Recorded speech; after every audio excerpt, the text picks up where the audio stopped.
26 दिसंबर की उस रात उस ट्रेन के बोगी नंबर A4 में कहानी के लिसनर्स उतनी ही तेजी से बढ़ रहे थे जितनी तेजी से बिंदिया की बस्ती पे एक बिन बुलाया खतरा बढ़ रहा था।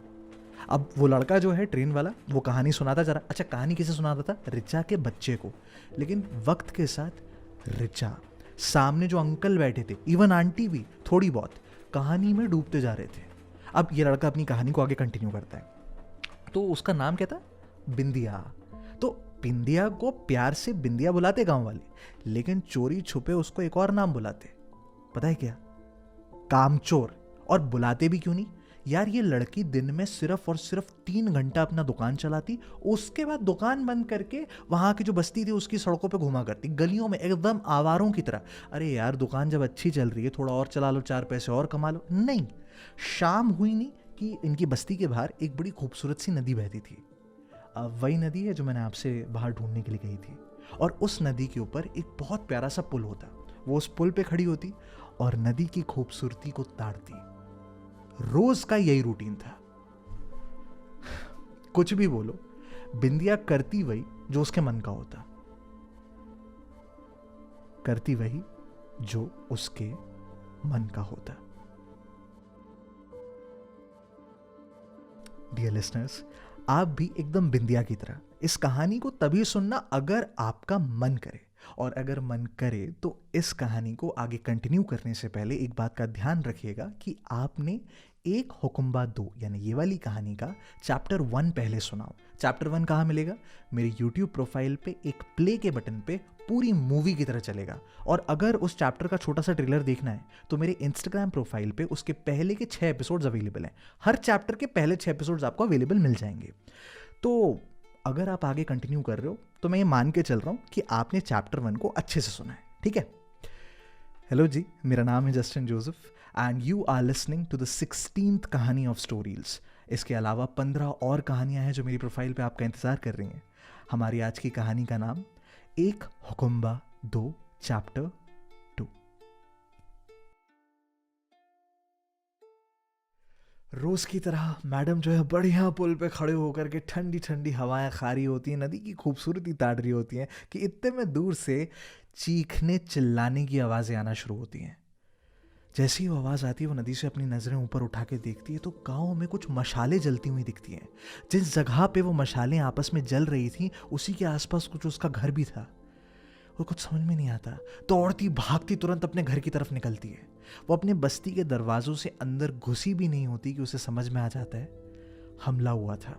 अब किस राज्य ने किया था ये नहीं पता, लेकिन इतना कंफर्म था कि हमला हुआ था।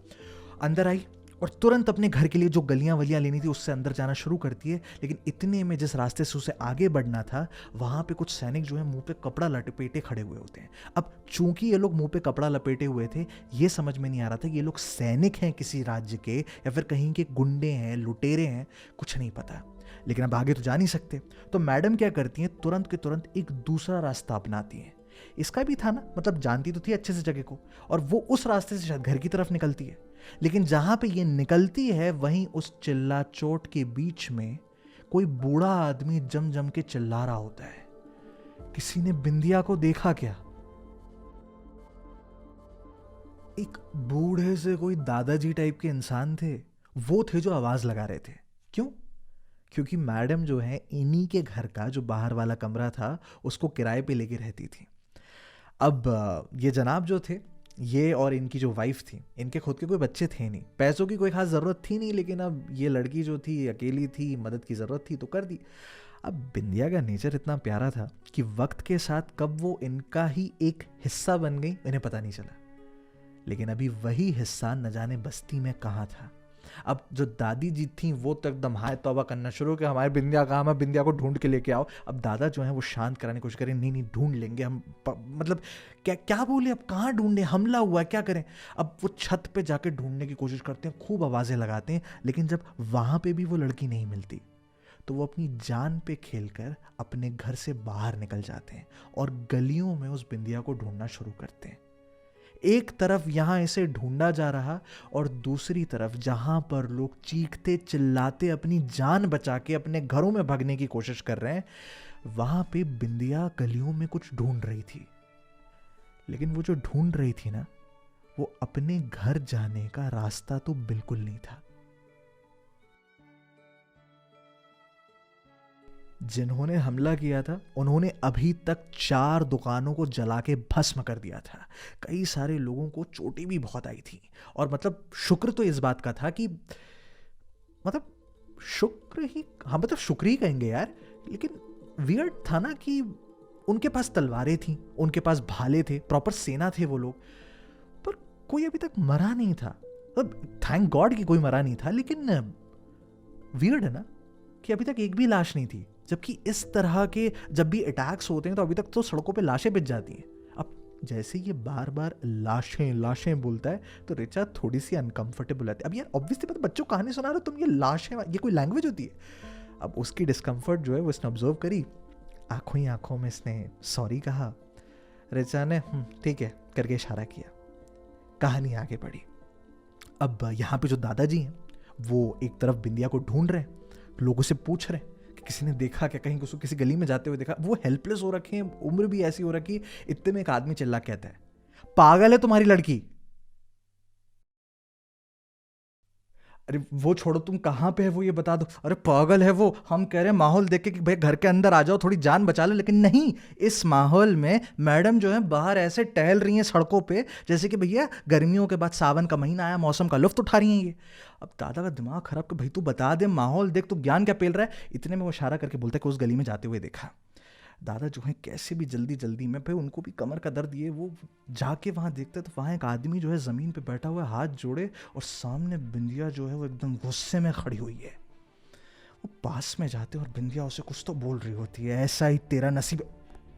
दादा आप यहाँ पे, अरे मैं यहाँ पे क्या कर रहा हूँ, तुम यहाँ पे क्या कर रही हो, ये माहौल तुम कौन है ये क्या?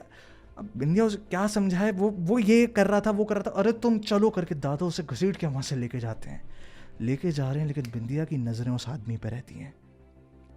कहानी इंटरेस्टिंग लग रही है, आगे सुनने का मन कर रहा है। ब्रेक मत लेना, कहानी का फ्लो मत तोड़ना। पूरी की पूरी कहानी जो है वो एक मूवी की तरह एक प्ले के बटन पे मेरे YouTube चैनल पे आपका इंतज़ार कर रही हैं। मेरे स्टोरी पे लिंक मिल जाएगा, मेरे बायो पे लिंक मिल जाएगा। जस्ट गो ओवर देयर, मैं आपका इंतज़ार कर रहा हूँ। 7th एपिसोड से कंटिन्यू करते हैं। ब्रेक मत लेना, ठीक है? I am waiting. दादा जो है वो यहाँ पे खींच के इसको घर की तरफ ले जा रहे होते हैं। जाते जाते में उसकी आंखें जो है उस आदमी को देख रही होती, जब तक वो देख सकती थी। जैसे ही वहां से निकलते दादा जो है डांटते, तुम पागल हो गए क्या? अरे वो छोटी को परेशान, अरे तो तुमने कौन सा बचाव दल बना के रखा है? माहौल देखो, हमला हुआ है यहाँ पे, घर के अंदर चलो। वो उनको लेके जा रहे हैं, लेकिन इतने में बीच सड़क में सैनिक उन्हें पकड़ लेते हैं। इनफैक्ट उन्हें ही नहीं, वो जो हमला था वो इतने सडन तरीके से हुआ कि वहां पे कोई बचाव का कुछ हो ही नहीं पाया। उन्हें पकड़ के उस बस्ती का जो एक बीच का इलाका था, वहाँ पे एक मार्केट था, मार्केट स्क्वायर कहते हैं। अक्सर पुराने समय में मार्केट स्क्वायर सेंटर वाले एरिया होते थे। वहाँ पे लेके गए और सबको घुटने के बल लेकर आ गए। इनफैक्ट जो लोग घरों में भी थे उन्हें भी पकड़ पकड़ के लोग बाहर लेके आ गए। सबके सब वहाँ पे सर झुकाए, हाथ पकड़े, डर के मारे बैठे हुए थे। किसी को कुछ समझ में नहीं आ रहा था कौन है, क्यों हमला किया और अब इनके साथ आगे क्या होने वाला था। लेकिन इन सब के बीच में इतने में एक आदमी उनमें से एक सैनिक को देख के चिल्लाता है, अबे साला जासूस था तू। अब जैसे ही वहां पे वो इंसान चिल्लाता है कि तू जासूस था, वहां पे सारे के सारे क्या हो गया? वो बच्चा जो होता है वहां बैठे बैठे ना एकदम ऐसे पाँव इधर उधर करे योगा कर रहा होता है। देख के एकदम क्लियर था कि उसको जम के लगी है, वो पर जाना चाहता है पर कहानी ब्रेक नहीं करना चाहता। वो उसको पूछता जाना है वॉशरूम, उसका चेहरा जो होता है हाँ कहता है, मुंह ना कहता है। रिता उसको पकड़ के वॉशरूम लेके जाती है। अब कहानी तो बच्चे को सुना रहे थे, सर नहीं है तो कहानी थोड़ी सुनाएंगे, तो सब ऐसे शांत बैठे होते हैं। दादाजी वहाँ पे कुछ सोच ही रहे होते, पूछने का कि इतने में बगल में साइड बर्थ में जो अंकल बैठे होते हैं वो एक सवाल पूछते हैं, ये करते क्या हो तुम? यही करता हूँ अंकल, मतलब कहानियाँ सुनाता हूँ। तो बच्चों को आप कहानियाँ सुनाते? नहीं मतलब बच्चे नहीं अंकल, लाइक बच्चे बड़े जो भी मतलब कहानी सुनना चाहते हैं, मैं स्टोरी टेलर हूँ। तो कहानी तो लेकिन बच्चे ही सुनते हैं ना, मतलब बड़े क्यों कहानी सुनेंगे? जैसे आप सुन रहे हैं अभी कहानी, वैसे ही बड़े भी सुन लेते हैं। अरे हम थोड़ी सुन रहे हैं, हम तो बैठे हुए हैं, तुम सामने बात करोगे तो आवाज़ तो आएगी ना। ठीक, ये इनकी बातें चल रही होती हैं। जो बगल वाले अंकल होते हैं उनका ये मानना होता है कि कहानी जो है वो बड़ों के लिए नहीं होती, बच्चों के लिए होती है, और ये कैसा करियर हुआ। अब ये सब चल ही रहा होता है कि इतने में जो ऋचा है वो बच्चे के साथ आती है, वापस बैठते हैं, कहानी कंटिन्यू होती है। अब अभी अभी जिसने चिल्लाया होता है ये जासूस, उसके बगल में एक आदमी बैठा होता है। बोले क्या बोल रहा है तो क्या, अरे साला याद कर इसका, देख चेहरा देख, ये साला मेले में नहीं आया था कि अपनी दुकान पे। अब मेला मतलब इनके जो आसपास की बस्तियां होती हैं वो बस्तियां सारी मिल के साल में 2-3 बार एक मेला करवा लेती थी। दुकान वालों को थोड़ा फायदा हो जाता, गांव वालों का फन हो जाता। अब यहाँ पे इन दोनों ने मिल के एक अचार की दुकान लगाई थी, मतलब स्टॉल, और वहाँ पे उन्हें साफ पता था कि ये बंदा जो सैनिक बना खड़ा है ये यहाँ पे आया था, यानी यहाँ पे आया और इसने बस्ती के हालचाल देख लिए, किस तरह का इलाका है, कौन सी गली, क्या जासूस है। साला घटिया इंसान बच्चों को घसीट रहा है इन सब जासूसी में। इतने में बिंदिया बोल पड़ती है, ये बच्चों के साथ आया था। अरे बच्चों के साथ, बीवी बच्चे दोनों के साथ आया था साला। अब वो ये बोल रही है, अब बिंदिया पता नहीं क्यों ये सवाल के बाद थोड़ी सी एक सस्पिशियस सी हो गई, पता नहीं उसको इस सवाल में क्या था। इतने में वहाँ पे जो 2-3 सैनिक खड़े होते हैं, जो ये जासूस है करके चिल्ला रहा है, उसे पकड़ा घसीट के यहाँ से लेके जाते हैं। लेकिन जब वो ले जा रहे होते हैं तो पीछे से बिंदिया एक सवाल पूछती है। वो बूढ़ा दादा चुप कराने की कोशिश करता है, लेकिन इन्हें वही करना है जो इनके मन का है। तुम लोग सैनिक हो या सिपाही? क्या मतलब सैनिक हो या लुटेरे हो? ये कैसा सवाल था? क्या बोल रही है? तीसरी बार पूछ रही हूं, लुटेरे हो या सिपाही? तेरी मौत हूं मैं। पनौक कहीं की बकवास कर रही है। कुछ ऑब्जर्व करती है और बिंदिया के मन में अब कुछ ट्रिगर हो जाता है। तुरंत अपनी नजरें दौड़ाती है और एकदम से चिल्लाती है, वो दुकान के अंदर कोई है। तो दुकान के अंदर कोई है, कोई गांव वाला ही होगा, बच रहा होगा। सैनिक तुरंत वो दुकान के अंदर चले जाते हैं। वहां पे एक औरत छुपी बैठी होती है, उसको बालों से घसीट के बाहर लेकर आया जाता है। लेकिन ये कैसी हरकत थी? बेचारी खड़ी होती, बिंदिया ने ये दादा जो होते हैं पूछते हैं कि क्यों बताया उनको, वो बेचारी वहां खड़ी क्या? कुछ नहीं।